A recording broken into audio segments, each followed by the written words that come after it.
इस वीडियो में समस्त दर्शकों को नमस्कार। Curve part 2। कर्व के महत्वपूर्ण घटकों की परिभाषा। नंबर 1, स्पर्श रेखा। वह सीधी रेखा जो कर्व से एक ही बिंदु पर मिलती है या स्पर्श करती है स्पर्श रेखा कहलाती है। जैसा कि चित्र में दिखाया गया है, T1I तथा T2I स्पर्श रेखाएं हैं। नंबर 2, स्पर्श बिंदु। सीधी रेखा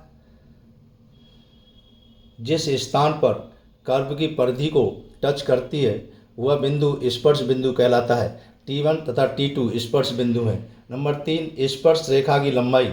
दोनों स्पर्श रेखाओं के कटान बिंदु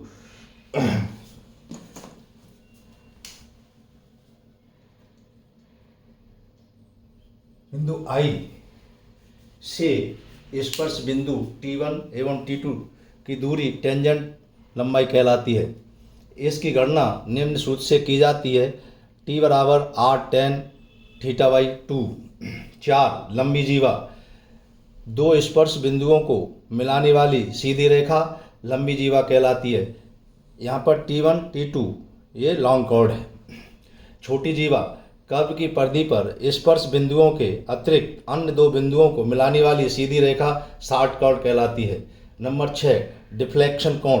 वह कोण जिससे कर्व की दिशा बदलती है डिफ्लेक्शन कोण कहलाता है। दो स्पर्श रेखाओं के कटान बिंदु पर स्पर्श रेखाओं के बीच का बाह्य कोण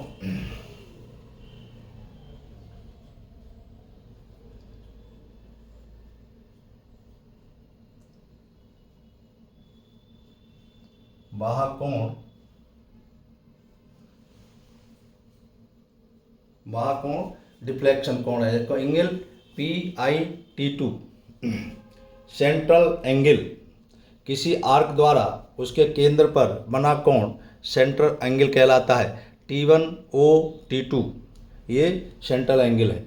टेंजेंशियल एंगल।